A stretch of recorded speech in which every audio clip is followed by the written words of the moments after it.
மேடையில் அமர்ந்திருக்கும் முத்தமிழ் அறிஞரின் உயிரினும் மேலான அந்த உடன்பிறப்புகளுக்கும் மேடையில் முன்னால் அமர்ந்திருக்கும் முத்தமிழ் அறிஞரின் உயிரினும் மேலான அந்த உடன்பிறப்புகளுக்கும் என்னுடைய வணக்கத்தை கோரிக்கொள்கிறேன். என்னதான் அந்த உயிரினும் மேலான அன்பு உடன்பிறப்புகளை அப்படிங்கிறத எவ்வளவுதான் நம்ம முத்தமிழ் அறிஞர் மாதிரி மிமிக்ரி பண்ணாலும் அந்த குரலுக்கு இணையாக பேச முடியாது. அதுதான் உண்மை. அது அந்த குரல்ல வரும்போது தான் அதுக்கு ஒரு அழகு. ஒரு சின்ன முயற்சி, மயிலை பார்த்து ஆட ஆசைப்பட்ட வான்கோழி மாதிரி, அவ்வளவுதான். இங்க மதிப்புக்குரிய சகோதரன் செங்குட்டுவன் அவர்கள் அமைப்பு சாரா ஓட்டுநர்களை பத்தி பேசினார். ஓட்டுநர் டிரைவிங் லைசன்ஸோட தான் நான் சென்னைக்கு போனேன். 50 வருஷத்துக்கு முன்னால் சினிமாவுக்கு போகலான்னு ஆசைப்படுறப்போ கூட இருக்கிற ஃப்ரெண்ட்ஸ் எல்லாம் ரொம்ப கிண்டல் பண்ணுவானுங்கள. விஜய் கண்ணாடியில் பார்த்தோட நீ என்ன இங்கே போன எம்ஜிஆர் சிவாஜி மாதிரி ஆயிட முடியுமா? அப்போ அவங்க தானே மக்கள் தலைவன் நடிக்கிறது, அந்த எம்ஜிஆர் சிவாஜி மாதிரி ஆயிட முடியுமா? என்ன தைரியத்தில் தான் போகிறேன் மெட்ராஸ் காட்டினாங்க. பெட்டி திறந்து உள்ள டிரைவிங் லைசன்ஸ் எடுத்து காட்டினேன். நடிக்க முடியாட்டி கடைசி டிரைவர் ஆயிரம் தான் இருக்கா, வண்டி ஓட்ட தெரியும் தான் எனக்கு. ஏன்னா கோயம்புத்தூர்ல இருக்கையிலேயே எனக்கு ஆட்டோ ஓட்ட தெரியும். என்னோட ஃப்ரெண்டு ஒருத்தர் ராஜகோபால்னு பேர், 6ஆம் கிளாஸ்லேருந்து 10ஆம் கிளாஸ் 11ஆம் கிளாஸ் வரைக்கும் என் கூட தான் படிச்சிருந்தா. அவங்க அப்பா ஆட்டோ வச்சிருந்தார். அதனால திருட்டுத்தனமா அவங்க அப்பாவுக்கு தெரியாமல் நானும் இவனை ஆட்டோ ஓட்டி பழகணும். அதனால நான் முதல் ஓட்டி பழகிறது ஆட்டோ தான். அப்படி ஒரு அமைப்பு சாரா இந்த ஓட்டுநர் சங்கத்து விழாவில் கலந்துக்கள் நான் ரொம்ப மகிழ்ச்சி அடைகிறேன். ஏன்னா இந்த அமைப்பு சாரா தொழிலாளர்களுக்கு தான் மிகப்பெரிய பிரச்சனை. அதுவும் குறிப்பா சகோதரர் செங்குட்டுவன் அவர்கள் பேசின மாதிரி இந்த இறப்பு சம்பந்தப்பட்ட பிரச்சனை தான் மிகப்பெரிய பிரச்சனைங்க. ஏன்னா இன்சூரன்ஸ் எடுத்திருக்க மாட்டாங்க, அப்படியே எடுத்திருந்தாலுமே அதை தொடர்ச்சியாக கட்ட முடியாத மாதிரி குடும்பத்தில் செலவு பிரச்சனைகள் வரும். அதனால நம்மளுக்கு மாண்புமிகு தமிழ்நாடு முதலமைச்சர் அவர்கள் அவங்களுக்கு இன்சூரன்ஸை கட்டி அமைப்பு சாரா தொழிலாளர்களுக்கு ஏதாவது இப்படி இறப்பு நேர்ந்தால் அதற்குரிய தொகையை வழங்கி பண்ணியிருக்காருன்னா அவருடைய கருணை உள்ளத்துக்கு நான் தலை வணங்குகிறேன். நான் எப்பவுமே ஒரு ஊருக்கு போனா ஒரு அமைச்சரை பற்றியோ யாரை பற்றியோ விசாரிக்கணும்னா வசதியான ஆளுகிட்ட விசாரிக்க மாட்டேன். ஏன்னா அவங்களுடைய சிந்தனைகள் வேறு, அவங்க கோடிகள்ல லட்சங்கள்ல புரண்டுகிட்டு இருக்கிறவங்க. நாங்கள் அப்படித்தான், சினிமா நடிகர்கள் அப்படித்தான் புரண்டுகிட்டு இருக்கிறவங்க. இந்த மிடில் கிளாஸ் லோயர் மிடில் கிளாஸை பற்றி உண்மையிலேயே நாங்கள் விலகி வந்துட்டோம். சினிமா நடிகர்களாக இருக்கிற நாங்கள் விலகி வந்துட்டோம். அப்போ எந்த ஊருக்கு போனாலும் நான் நிறைய ஊருக்கு ஷூட்டிங்காக போகிறேன், தெலுங்கு படத்தில் நடிக்கிறேன், ஹிந்தி மலையாளம் எல்லாம் போகல. எப்படி எனக்கு ஒரு கார் வரும், அந்த கார் டிரைவர் கிட்ட தான் கேட்பேன். நம்மளுக்கு தெரிஞ்ச அரகுர மொழியில் ஆந்திராக்கு போனா டிரைவர் காரு நமஸ்காரம் பண்ணி எல்லாம் ஜெகன் காரு கவர்மெண்ட்டு எல்லாம் சந்திரபாபு நாயுடு கவர்மெண்ட்னு கேட்டால் அவங்க கரெக்டாக சொல்லிடுவாங்க.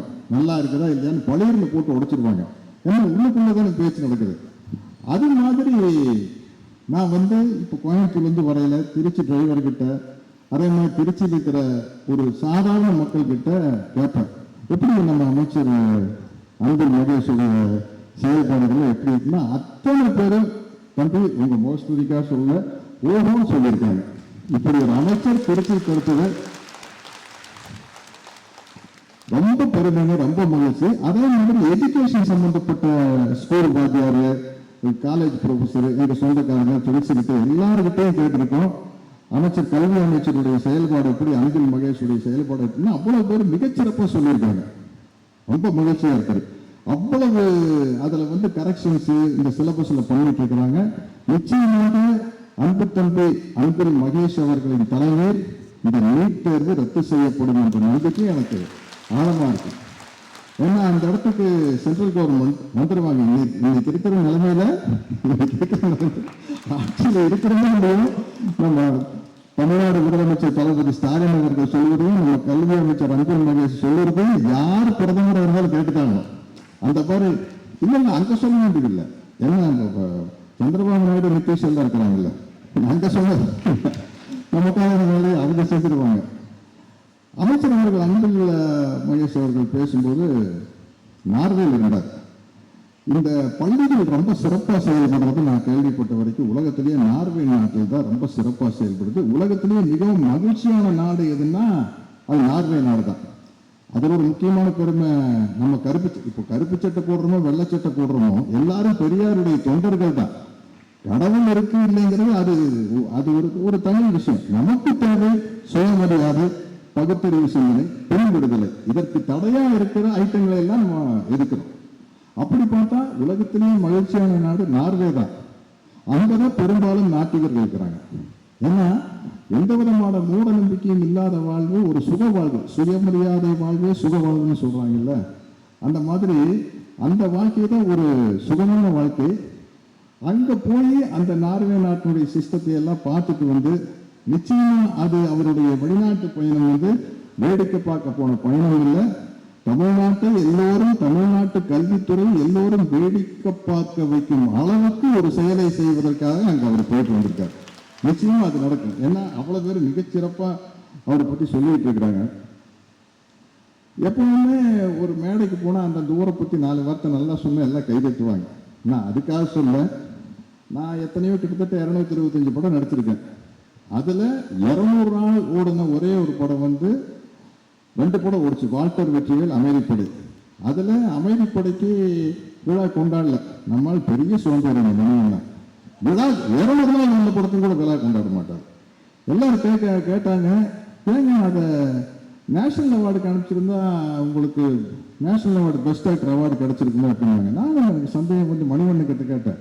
நான் அவர் தலைவரன்ட்டு கூப்பிட்டேன். தலைவரே, அமைதிப்படை நேஷனல் அவார்டுக்கு அனுப்பலையே அப்படின்னா, அவரு என்னை விட தீவிரமான தமிழியோட ஆதரவாளர். அவர் சொல்றாரு, தலைவரை நம்மளுக்கு நேஷனே இல்லை, எங்க போய் அனுப்புறது, நம்மளுக்கு ஒரு நேஷனல் கேட்டா அப்புறம் அனுப்பல.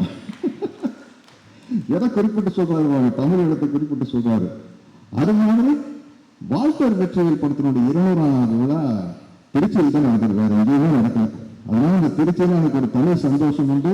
தந்தை சுடலைமுத்து, வீரப்பன் போன்ற பல ரசிகர் மற்ற தோழர்கள் வந்து அதில் கலைஞருக்கு சிறப்பிச்சாங்க. அதே மாதிரி தந்தை பெரியாருடைய படம் நிறைய காட்சிகள் திருச்சியில் தான் படமாக்கணும். அதுல வந்து தந்தை பெரியாருடைய பெட்ரூம் இருக்குது, இந்த பெரியார் மாளிகை இருக்குது. அங்க 1967 பெரியார் அவர்கள் வந்து அப்ப இருந்த காங்கிரஸுக்கு ஆதரவாக தான் பிரச்சாரம் பண்ணார். காமராஜர் அவர்கள் அப்ப தலைவராக இருந்தாரு. ஆனா அந்த 67 தான் முதல் முறையா திமுக ஆட்சிக்கு வருது. அப்போ அண்ணா, கலைஞர் அவர்கள், அன்பு தர்மலிங்கம் ஐயா அவர்கள், நாவலர் அவர்கள், NVN, இப்படி சில தலைவர்கள் வந்து எல்லாரும் ஒரே காரில் போறாங்க. எப்படி ஒரு ஃப்ரெண்ட்ஷிப் பாருங்க. ஒரே காரில் போகல, கார் எங்கேயோ ரைட்ல போய் லெஃப்ட்ல கட் பண்ணி போயிட்டு இருக்குது. வண்டி எங்க போகுதுன்னு தெரியல. கேட்குறாங்க அண்ணா கிட்ட, எங்க காரு சட்டசபை இப்படி இருக்குதுங்க, வண்டி இப்படி போகுது, இல்லை வண்டி திருச்சிக்கு போயிட்டு இருக்குது அப்படின்னு. ஏன்னா என்னதான் தன்னை எதிர்த்து பேசினாலும் பெரியார்கிட்ட போய் ஆசீர்வாதம் வாங்கிட்டு வரணும் அப்படின்னு சொல்லிட்டு அந்த காட்சி எங்கதான் படமாக்கணும்.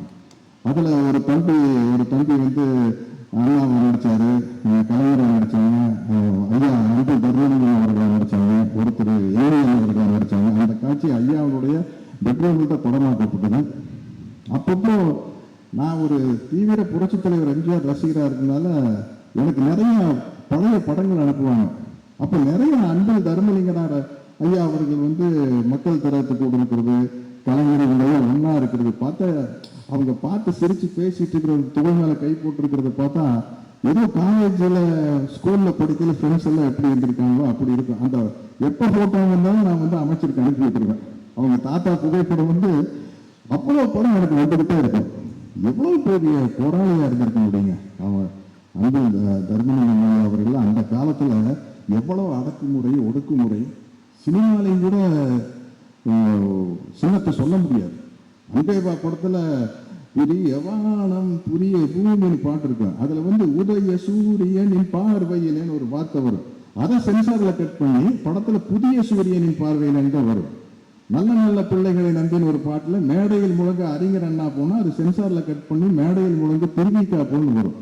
அவ்வளவு பெரிய அடக்குமுறைகளுக்கு மத்தியில் எல்லாம் பேரறிஞர் அவர்கள், நாவலர் அவர்கள், பேராசிரியர் கலைஞர் அவர்கள், அன்பரி தர்மலிங்கனார் ஐயா அவர்கள் எல்லாம் வந்து எத்தனை நாள் ஜெயிலில் இருந்திருப்பாருன்னு தெரியல. அந்த அளவுக்கு போராட்டம் நிற்குங்க. இப்போ நமக்கு என்னன்னா, இப்போ நிறைய வந்து நம்மளுக்கு வட மாநில தொழிலாளர்கள் நம்ம தமிழ்நாட்டுக்கு வந்துட்டு இருக்கிறாங்க. நம்ம அமைச்சர் அன்பில் மகேஷ் அவர்கள் சொன்னாருங்க, இந்த தமிழ்நாடு கல்வித்துறைக்கும் மற்ற மாநிலத்துக்கு போட்டி இல்லை, தமிழ்நாடு கல்வித்துறைக்கும் வெளிநாட்டில் இருக்கிற கல்வித்துறைக்கும் தான் போட்டி. அந்த அளவுக்கு போயிட்டு இருக்கு. எவ்வளவு கூர்ந்து கவனிக்கணும் பாருங்க நீங்க பேசுறதெல்லாம். இல்ல உண்மை அதுதான். அதனால் இப்போ வட மாநில தொழிலாளர்கள் இங்க ஏன் வர்றாங்க? அங்க சரியில்லைங்கிறதுக்காக வர்றாங்க. வர்றவங்களுக்கு எல்லாத்துக்கும் உண்மையிலேயே நம்ம திராவிட மாடல், திராவிட சித்தாந்தம் தெரியறதுக்கு வாய்ப்பு இல்லை. அவங்க எப்படி சந்ததியா இங்கதான் இருக்க போறாங்க. உண்மையிலேயே எப்படி இங்கிருந்து அமெரிக்காவுக்கு பிழைக்க போனவங்க அமெரிக்கா விட்டு வரதில்லை. போனா அங்க செட்டில்டு தான். லண்டனுக்கு போனா லண்டன்ல செட்டில்டு தான். அதனால அது மாதிரி இந்தியாவில் இருக்கிற வடகிழக்கு மாகாணத்திலிருந்தும் பீகார் மாதிரி அங்க ரொம்ப கஷ்டத்தில் இருக்கிற மாநிலத்திலிருந்து வர்றவங்களுக்கு தமிழ்நாடு வந்து அமெரிக்கா மாதிரி லண்டன் மாதிரி தான். இங்கிருந்து கண்டிப்பா போக மாட்டாங்க. அவங்களுக்கு சுயமரியாதைன்னு என்ன, பகுத்தறிவு சிந்தனை என்ன, திராவிட மாடல் அப்படிங்கிறது என்ன அப்படிங்கிறது அவங்களுக்கு நம்ம சொல்லிக் கொடுக்கணும். அவங்களுக்கு தமிழ் தெரியாம இருந்தாலும் கூட எப்படி ஒரு ஜெனரேஷன் கத்துக்குவாங்க. அவங்களுக்கு அவங்க மொழியிலேயே ஒரு சின்ன வகுப்படுத்தா போதும். சுயமரியாதைன்னு என்ன, தன்மானம் என்ன, பகுத்தறிவு சிந்தனைன்னா என்ன, பெண் விடுதலைன்னு என்ன, பிறப்பால் யாரும் உயர்ந்தவன் தாழ்ந்தவன் இல்லை. ஏன்னா அங்க அவ்வளவு கொடுமை நடக்குது. வடநாட்டுல பிறப்பின் அடிப்படையில் நடக்கும் கொடுமைகளுக்கு அளவே இல்லை. அப்போ அதையெல்லாம் அவங்களுக்கு எடுத்து உரைத்து எப்படி அந்த காலத்துல பேரறிஞர் அண்ணா அவர்களும் டாக்டர் கலைஞர் அவர்களும் அன்பில் கருதலிங்கம் ஐயா அவர்களும் மற்றும் நாவலர் பேராசிரியர் எல்லாம் அப்பெல்லாம் அவங்க யூத்து தானே, செம யூத்து. அவங்க எப்படி அந்த உள்ள இறங்கி பாமர மக்கள் மத்தியில போய் இந்த சித்தாந்தத்தை கொண்டு போனாங்களோ அது மாதிரி இந்த 3 தலைமுறை இன்னும் உருவாக போகுது. அவங்களுக்கெல்லாம் இந்த சித்தாந்தத்தை கண்டிப்பா சொல்லி கொடுக்கணும். அதுல அவங்களுக்கு புரிஞ்ச முறையில ஒரு ஆளை செலக்ட் பண்ணி, இப்ப அசாம்காரரா அசாம்ல, பீகாரை சேர்ந்தவங்களா பீகார்ல, வேற பெங்காலியை சேர்ந்தவங்களா பெங்காலில, ஹிந்தி மட்டும்தான் தெரியுமா ஹிந்தியில ஒரு ஆளை பிடிச்சி அவங்களுக்கு பயிற்றுவித்து அவர்களுக்கு இந்த திராவிட மாடல் சிந்தனைகளை வட மாநிலத்து தொழிலாளர்கள் மத்தியிலும் நம்ம ஆழமா புகைத்தட்டோம்னா அது காலங்காலமா அவங்களுக்கு தெரியல. கம்பேர் பண்ணி பார்த்து அவங்களும் நிச்சயமா திராவிட மாடல் ஆட்சி கொடுக்கணும் வந்துடுவாங்க. 3வது தலைமுறை எத்தனை தலைமுறை போனாலும் அது அப்படியே வழி வழியா வந்துடும். அப்படித்தானே திராவிட முன்னேற்ற கழகம் உருவாச்சு. 3 தலைமுறைக்கு முன்னாடி உருவான இயக்கம் தானே. அவங்க தாத்தா காலத்தில் உருவான இயக்கம் எப்படி வந்துகிட்டு இருக்கு. அதே மாதிரி அவங்களுக்கு அந்த விஷயத்தை சொல்ல அவங்களுக்கு அதெல்லாம் அதிசயமா இருக்கும். ஏன்னா இவ்வளவு ஒரு அரிய இப்படி ஒரு அற்புதமான சித்தாந்தமா அதை விட்டுட்டு நம்ம இந்த மூட நம்பிக்கையில பிறப்பால் உயர்ந்தவன் தாழ்ந்தவன், குறிப்பிட்ட ஜாதியில பிறந்த வசந்தவன், குறிப்பிட்ட ஜாதியில பிறந்த தாழ்ந்தவன், ஆம்பளையா பிறந்த வசந்தவன், பொம்பளையா பிறந்த தாழ்ந்தவன் சொல்லிட்டு எந்த விதமான சலுகைகளும் இல்லாத ஒரு அடக்குமுறை ஒடுக்குமுறைக்கு நம்ம எப்படி ஆளா இருக்கோம். அதுல இருந்து இந்த தமிழ்நாட்டை வெளியில் எடுத்து தந்தை பெரியார் அவர்களும் பேரறிஞர் அண்ணா அவர்களும் முத்தமிழறிஞர் கலைஞர் அவர்களும் அந்த இடத்துல தமிழ்நாட்டை அப்படி தனியா எடுத்து போட்டாங்க பாருங்க. அதனால ஏற்பட்ட வளர்ச்சி என்ன அப்படிங்கிறது அவங்களுக்கு புரிய வைக்கணும். ஏன்னா அவங்களுக்கு அப்பத்தான் தெரியும் நாங்க ஏன் 40 அடிச்சு அப்படிங்கிறது இப்பவாறு புரிஞ்சுட்டோம். இப்ப இதையெல்லாம் புரிய வச்சிருந்தோம்னா உத்தரப்பிரதேசல 50-50 வந்திருக்காங்க, அங்கேயும் 75. நீ ஒரு தலைமுறை உருவாக்கி அவங்களுக்கு சொல்லி கொடுத்து பாருங்க. அவனை கேள்வி கேட்க பழக்கி விடுங்க, கண்டிப்பா வட இந்தியாவை மாறிடுங்க. அந்த கேள்வி கேட்டு பழக்கப்படுத்தக்கூடிய கெப்பாசிட்டி உள்ள தகுதி உள்ள ஒரே மாநிலம் தமிழ்நாடு தான். அதுவும் தமிழ்நாட்டில் இருக்கும் திராவிட சித்தாந்தத்தை உள்வாங்கியவர்களால் மட்டும்தான் அப்படி முடியும். அதை ஒண்ணு செஞ்சுக்கிட்டோம்னா அவங்க ஓட்டு நம்மளுக்கு தான். ஏன்னா அங்கதான் போய் ஏதோ இந்தியில பேசி அவங்களுக்கு எல்லாத்துக்கும் கட்டப்பாவ தெரியும். நான் எழுதி கொடுத்து எதை வேணாலும் பேசியிருக்கேன். எனக்கு எல்லாருக்கிட்டையும் சொல்லுவேன், எனக்கு 1.5 மொழி தான் தெரியும். 1.5 மொழி, ஒரு தமிழ் 6 இங்கிலீஷ், இதை வச்சுதான் வாக்கியம் நடத்திட்டு இருக்கிறேன். குழப்பிடாதீங்க. சைட்ல இருந்து சொன்னீங்கன்னா தெலுங்கு, மலையாளம், ஹிந்தி எதா இருந்தாலும் பேசுவேன். ரஷ்யன் மொழியில் ஒரு படத்தில் நடிக்கிறாங்க கூட சைட்ல இருந்து யாராச்சும் சொன்னாங்கன்னா அடிச்சுட்டுருவேன். அது அந்த கெப்பாசிட்டி எங்கிட்ட இருக்குது. உண்மையிலேயே உங்களுக்கு அஸ்ஸாம் மொழியில இப்ப டெலிபிராம்டிங் எல்லாம் வந்துருச்சு. அஸ்ஸாம் மொழியில யாராச்சும் பிராம்டிங் பண்ணாங்கன்னா திராவிட இயக்க சித்தாந்தத்தை அஸ்ஸாமிகளுக்கும், பெங்காலிகளுக்கும், பீகாரிகளுக்கும், இன்னும் உள்ள வடமாநிலத்து மாணவர் சேர்ந்தவர்களுக்கும் கொண்டு போறதுக்கு நான் திராவிட இயக்கத்தின் கருவியாக இருப்பேன் அப்படின்னு சொல்லிக்கிறேன். ஏன்னா எனக்கு இந்த புரட்சி தமிழனுங்கிற பட்டத்தில் எனக்கு உடன்பாடு இல்லைங்க. என்ன புரட்சி பண்ண லெனினும் புரட்சி பண்ணாரு, சத்யராஜும் புரட்சி பண்ணாரு. சில பேர் புரட்சி தமிழன் பட்டத்துக்கு ஆசைப்படுறாங்க, வச்சுட்டு போட்டு ஒன்றும் பிரச்சனை இல்லை. எனக்கு திராவிட கழகத்துல இனம் அரசு பட்டம் கொடுத்துருக்காங்க, அது நியாயமான விஷயம். எப்படி முரசொலின்னு ஒரு பத்திரிக்கை இருக்கு. என்னன்னா கொள்கையை முரசொலிப்பது, கொள்கையை இனமுரசு அடிக்கிறவன் இனமுரசு.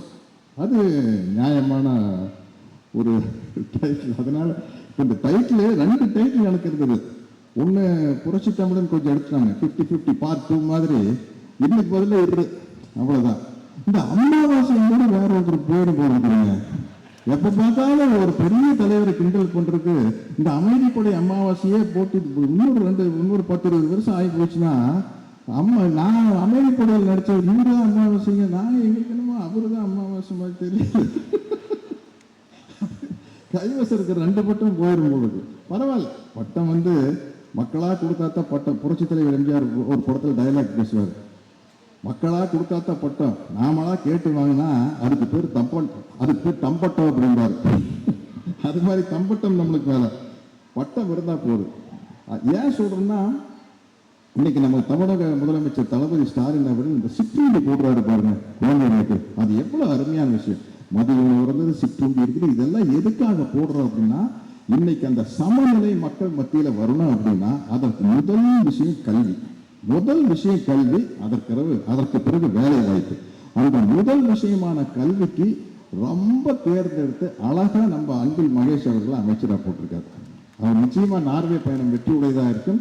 இந்த மாதிரி வடமாநில தொழிலாளர்களுக்கு வந்து அவங்களுடைய விஷயங்களை எடுத்து கொடுக்கறதுக்கு ரொம்ப நல்லதா இருக்கும்.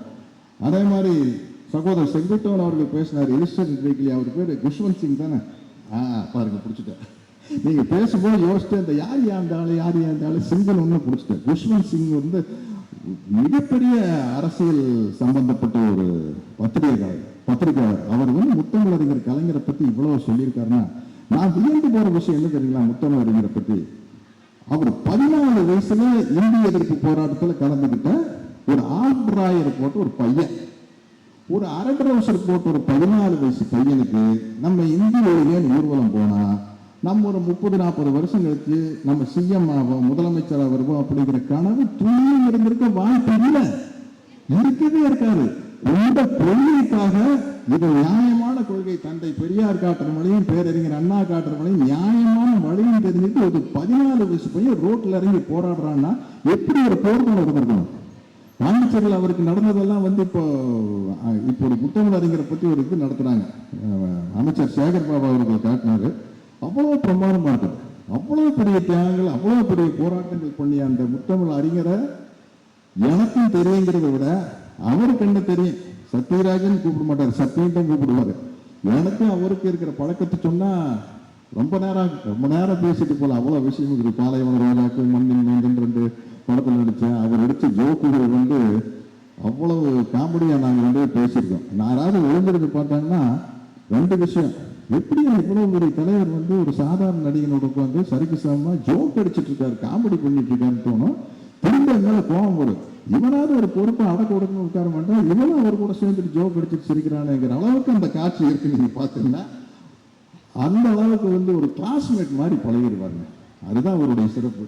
இப்படிப்பட்ட ஒரு அரிய அறிஞர் வந்து சென்ஸ் ஆஃப் ஹியூமர், ஸ்பான்டானிட்டி, கொள்கையை தெளிவு, அதை அப்படியே வந்து நம்ம தளபதி ஸ்டாலின் அவர்களுக்கு வந்திருக்கு. கலைஞர் அவர்கள் வந்து 10 டயலாக் பேசி அடிக்கிற ஒரு அடிய சட்டசபையில கவர்னருக்கு முன்னாடி எப்படி ஓரமா ஒரு சிரிப்பாரு பாருங்க. பல்லு தெரியுங்களா?